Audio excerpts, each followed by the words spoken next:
Deer students, welcome to NS institute. আশা রাখছি তোমরা অনেক ভালো আছো।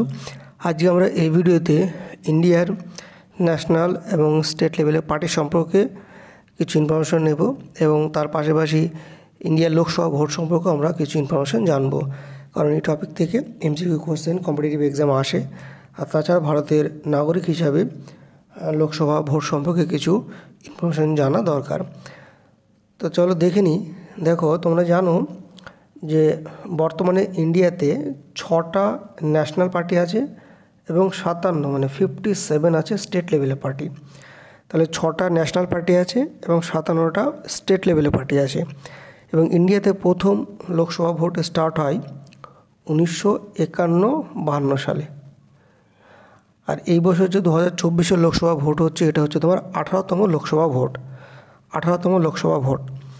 তো এই 18তম লোকসভা ভোটে মানে বর্তমানে ইন্ডিয়াতে 6টা আছে ন্যাশনাল পার্টি এবং 57টা আছে তোমার স্টেট লেভেলের পার্টি। আর প্রথম ইন্ডিয়াতে ভোট শুরু হয় লোকসভা ভোট 1951-52 সালে এবং 2024 যে লোকসভা ভোট হচ্ছে এটা হচ্ছে তোমার 18তম লোকসভা ভোট। তো দেখো, আম আদমি পার্টি এটা একটা ন্যাশনাল পার্টি। তাই 6টা যে ন্যাশনাল পার্টি আছে সেই পার্টিগুলো একটু জেনে নাও। আম আদমি পার্টি 1 নম্বর, যার সিম্বল হচ্ছে তোমার ঝাড়ু, এবং এটা ফর্ম হয়েছিল 2012 সালে, নভেম্বরে 2012 সালে ফর্ম হয়েছিল। লিডার হচ্ছে অরবিন্দ কেজরিওয়াল। তারপরে দেখো বহুজন সমাজ পার্টি, এর সিম্বল হচ্ছে হাতি এবং এটা ফর্ম হয়েছিল, মানে এই পার্টিটা তৈরি হয়েছিল এপ্রিল 1984 সালে।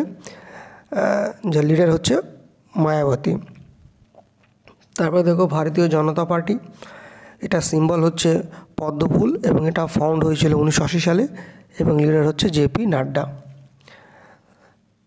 তারপরে দেখো কমিউনিস্ট পার্টি অফ ইন্ডিয়া, যার সিম্বল হচ্ছে কাস্তে হাতুড়ি এবং এটা ফর্ম হয়েছিল 1964 সালে এবং লিডার হচ্ছে সীতারাম ইয়েচুরি।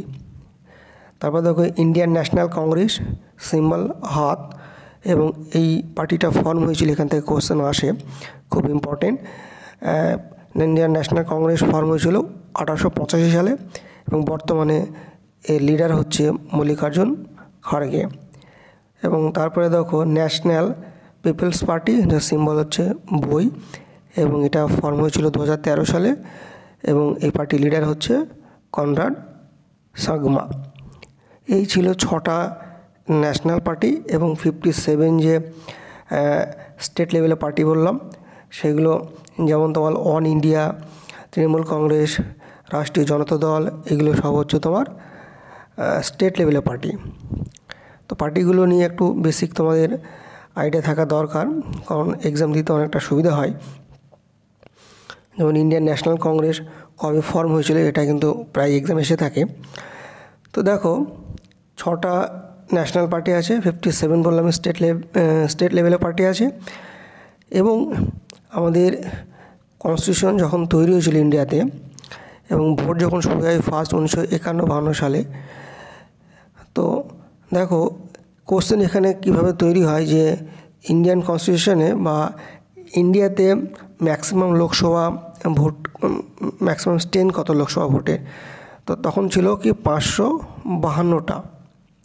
কিন্তু এই 552টার ভিতরে স্টেট লেভেলে ছিল 530, ইউনিয়ন টেরিটরি ছিল 20টা এবং অ্যাংলো ইন্ডিয়ানদের জন্য ছিল 2টো রিজার্ভেশন।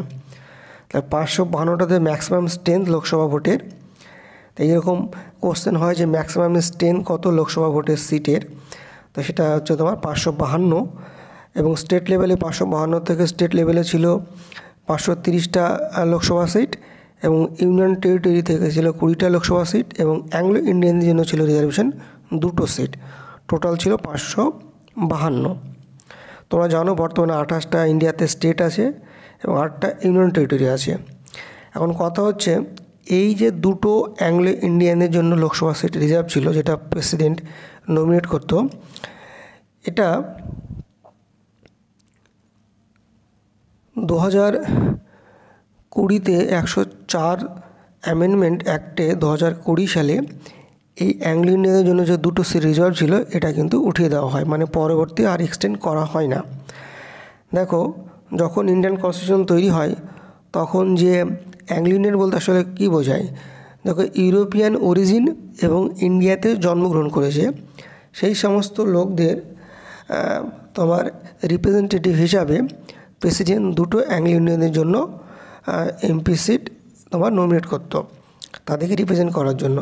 কিন্তু বর্তমানে এই অ্যাংলো ইন্ডিয়ানদের সংখ্যা অনেকটা মানে কম এবং ধীরে ধীরে তারা ইন্ডিয়ান কালচারকে অ্যাডাপ্ট করে নিয়েছে, যে কারণে এখন ইন্ডিয়ান সরকার 2020-তে আর দুটো যে এমপি সিট নমিনেট করতো তোমার ওই অ্যাংলো ইন্ডিয়ানদের রিপ্রেজেন্ট করার জন্য পার্লামেন্টে, সেটার প্রয়োজন মনে করেনি, যে কারণে 2020-তে 104 অ্যামেন্ডমেন্ট অ্যাক্টে এই দুটো সিটকে উঠিয়ে দেওয়া হয়, মানে আর নমিনেট প্রেসিডেন্ট করবে না।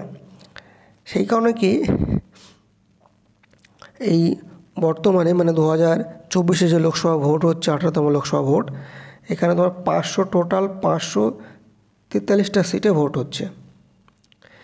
তো টোটাল 543 সিটে ভোট হচ্ছে।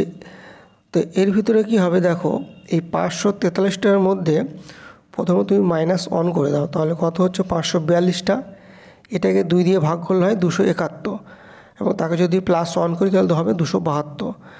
তো যে পার্টি 272টা সিট পাবে সেই পার্টির যে যোগ্য এমপি লিডার তাকে কিন্তু প্রেসিডেন্ট প্রাইম মিনিস্টার হিসাবে শপথ করাবে।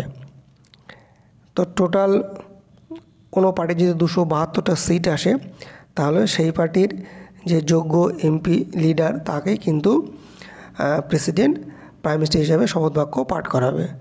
এখন কথা হচ্ছে যে